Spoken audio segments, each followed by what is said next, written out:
गणेश चतुर्थी की 4 पौराणिक एवं प्रचलित कथाएं। एक समय की बात है कि विष्णु भगवान का विवाह लक्ष्मी जी के साथ निश्चित हो गया। विवाह की तैयारी होने लगी, सभी देवताओं को निमंत्रण भेजे गए, परंतु गणेश जी को निमंत्रण नहीं दिया। कारण जो भी रहा हो, अब भगवान विष्णु की बारात जाने का समय आ गया। सभी देवता अपनी पत्नियों के साथ विवाह समारोह में आए। उन सब ने देखा कि गणेश जी कहीं दिखाई नहीं दे रहे हैं। तब वे आपस में चर्चा करने लगे कि क्या गणेश जी को नहीं न्योता है, या स्वयं गणेश जी ही नहीं आए हैं। सभी को इस बात पर आश्चर्य होने लगा। तभी सबने विचार किया कि विष्णु भगवान से ही इसका कारण पूछा जाए। विष्णु भगवान से पूछने पर उन्होंने कहा कि हमने गणेश जी के पिता भोलेनाथ महादेव को न्योता भेजा है। यदि गणेश जी अपने पिता के साथ आना चाहते तो आ जाते, अलग से न्योता देने की कोई आवश्यकता भी नहीं थी। दूसरी बात यह है कि उनको 1.25 मन मूंग, 1.25 मन चावल, 1.25 मन घी और 1.25 मन लड्डू का भोजन दिन भर में चाहिए। यदि गणेश जी नहीं आएंगे तो कोई बात नहीं, दूसरे के घर जाकर इतना सारा खाना पीना अच्छा भी नहीं लगता। इतनी वार्ता कर ही रहे थे कि किसी एक ने सुझाव दिया, यदि गणेश जी आ भी जाएं तो उनको द्वारपाल बनाकर बैठा देंगे कि आप घर की याद रखना, आप तो चूहे पर बैठकर धीरे धीरे चलो। होना क्या था कि इतने में गणेश जी वहां आ पहुंचे और उन्हें समझा बुझाकर घर की रखवाली करने बैठा दिया। बारात चल दी। तब नारद जी ने देखा कि गणेश जी तो दरवाजे पर ही बैठे हुए हैं, तो वे गणेश जी के पास गए और रुकने का कारण पूछा। गणेश जी कहने लगे कि विष्णु भगवान ने मेरा बहुत अपमान किया है। नारद जी ने कहा कि आप अपनी मूषक सेना को आगे भेज दें, तो वह रास्ता खोद देगी, जिससे उनके वाहन धरती में धंस जाएंगे। तब आपको सम्मानपूर्वक बुलाना पड़ेगा। अब तो गणेश जी ने अपनी मूषक सेना जल्दी से आगे भेज दी और सेना ने जमीन पोली कर दी। जब बारात वहां से निकली तो रथों के पहिए धरती में धंस गए। लाख कोशिश करें, परंतु पहिए नहीं निकले। सभी ने अपने अपने उपाय किए, परंतु पहिए तो नहीं निकले, बल्कि जगह जगह से टूट गए। किसी की समझ में नहीं आ रहा था कि अब क्या किया जाए। तब तो नारद जी ने कहा, आप लोगों ने गणेश जी का अपमान करके अच्छा नहीं किया। यदि उन्हें मना कर लाया जाए तो आपका कार्य सिद्ध हो सकता है और यह संकट टल सकता है। शंकर भगवान ने अपने दूत नंदी को भेजा और वे गणेश जी को लेकर आए। गणेश जी का आदर सम्मान के साथ पूजन किया। तब कहीं रथ के पहिए निकले। अब रथ के पहिए निकल को गए, परंतु वे टूट फूट गए, तो उन्हें सुधारे कौन। पास के खेत में खाती काम कर रहा था, उसे बुलाया गया। खाती अपना कार्य करने के पहले श्री गणेशाय नमः कहकर गणेश जी की वंदना मन ही मन करने लगा। देखते ही देखते खाती ने सभी पहियों को ठीक कर दिया। तब खाती कहने लगा कि हे देवताओं, आपने सर्वप्रथम गणेश जी को नहीं मनाया होगा और न ही उनकी पूजन की होगी, इसीलिए तो आपके साथ यह संकट आया है। हम तो मूर्ख अज्ञानी हैं, फिर भी पहले गणेश जी को पूजते हैं, उनका ध्यान करते हैं। आप लोग तो देवतागण हैं, फिर भी आप गणेश जी को कैसे भूल गए। अब आप लोग भगवान श्री गणेश जी की जय बोलकर जाएं। तो आपके सब काम बन जाएंगे और कोई संकट भी नहीं आएगा। ऐसा कहते हुए बारात वहां से चल दी और विष्णु भगवान का लक्ष्मी जी के साथ विवाह संपन्न करा के सभी सकुशल घर लौट आए। गणेश चतुर्थी व्रत की दूसरी कथा। एक समय की बात है, राजा हरिश्चंद्र के राज्य में एक कुम्हार था। वह मिट्टी के बर्तन बनाता, लेकिन वे कच्चे रह जाते थे। एक पुजारी की सलाह पर उसने इस समस्या को दूर करने के लिए एक छोटे बालक को मिट्टी के बर्तनों के साथ आवा में डाल दिया। उस दिन संकष्टी चतुर्थी का दिन था। उस बच्चे की माँ अपने बेटे के लिए परेशान थी। उसने गणेश जी से बेटे की कुशलता की प्रार्थना की। दूसरे दिन जब कुम्हार ने सुबह उठकर देखा तो आवा में उसके बर्तन तो पक गए थे, लेकिन बच्चे का बाल बांका भी नहीं हुआ था। वो डर गया और राजा के दरबार में जाकर सारी घटना बताई। इसके बाद राजा ने उस बच्चे और उसकी माँ को बुलवाया, तो माँ ने सभी तरह के विघ्न को दूर करने वाली संकष्टी चतुर्थी का वर्णन किया।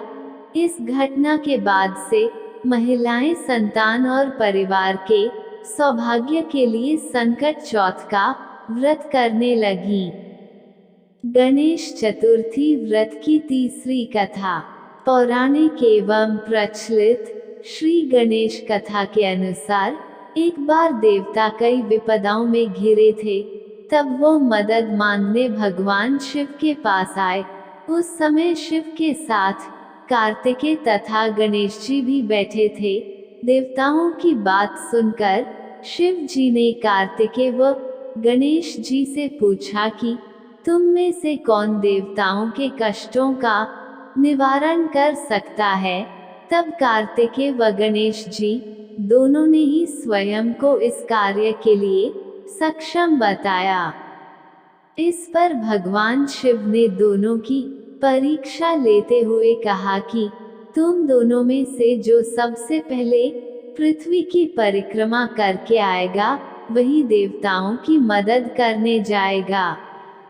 भगवान शिव के मुख से यह वचन सुनते ही कार्तिकेय अपने वाहन मोर पर बैठकर पृथ्वी की परिक्रमा के लिए निकल गए, परंतु गणेश जी सोच में पड़ गए कि वह चूहे के ऊपर चढ़कर सारी पृथ्वी की परिक्रमा करेंगे तो इस कार्य में उन्हें बहुत समय लग जाएगा। तभी उन्हें एक उपाय सूझा।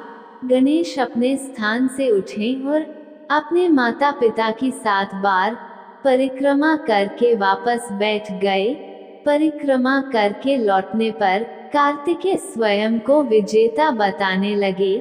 तब शिव जी ने श्री गणेश से पृथ्वी की परिक्रमा ना करने का कारण पूछा। तब गणेश ने कहा, माता पिता के चरणों में ही समस्त लोक हैं।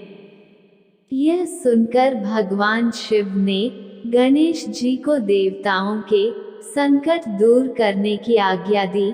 इस प्रकार भगवान शिव ने गणेश जी को आशीर्वाद दिया कि चतुर्थी के दिन जो तुम्हारा पूजन करेगा और रात्रि में चंद्रमा को अर्घ्य देगा, उसके तीनों ताप यानी दैहिक ताप, दैविक ताप तथा भौतिक ताप दूर होंगे। इस व्रत को करने से व्रतधारी के सभी तरह के दुख दूर होंगे और उसे जीवन के भौतिक सुखों की प्राप्ति होगी। चारों तरफ से मनुष्य की सुख समृद्धि बढ़ेगी, पुत्र पौत्रादि धन ऐश्वर्य की कमी नहीं रहेगी। गणेश चतुर्थी व्रत की चौथी कथा। श्री गणेश चतुर्थी व्रत की पौराणिक कथा के अनुसार एक बार भगवान शिव तथा माता पार्वती नर्मदा नदी के किनारे बैठे थे। वहां माता पार्वती ने भगवान शिव से समय व्यतीत करने के लिए चौपड़ खेलने को कहा। शिव चौपड़ खेलने के लिए तैयार हो गए, परंतु इस खेल में हार जीत का फैसला कौन करेगा, यह प्रश्न उनके समक्ष उठा तो भगवान शिव ने कुछ तिनके एकत्रित कर उसका एक पुतला बनाकर उसकी प्राण प्रतिष्ठा कर दी और पुतले से कहा, बेटा, हम चौपड़ खेलना चाहते हैं, परंतु हमारी हार जीत का फैसला करने वाला कोई नहीं है, इसीलिए तुम बताना कि हम दोनों में से कौन हारा और कौन जीता। उसके बाद भगवान शिव और माता पार्वती का चौपड़ खेल शुरू हो गया। यह खेल 3 बार खेला गया और संयोग से तीनों बार माता पार्वती ही जीत गईं। खेल समाप्त होने के बाद बालक से हार जीत का फैसला करने के लिए कहा गया, तो उस बालक ने महादेव को विजयी बताया। यह सुनकर माता पार्वती क्रोधित हो गईं और क्रोध में उन्होंने बालक को लंगड़ा होने, कीचड़ में पड़े रहने का श्राप दे दिया। बालक ने माता पार्वती से माफी मांगी और कहा कि यह मुझसे अज्ञानतावश ऐसा हुआ है, मैंने किसी द्वेष भाव में ऐसा नहीं किया।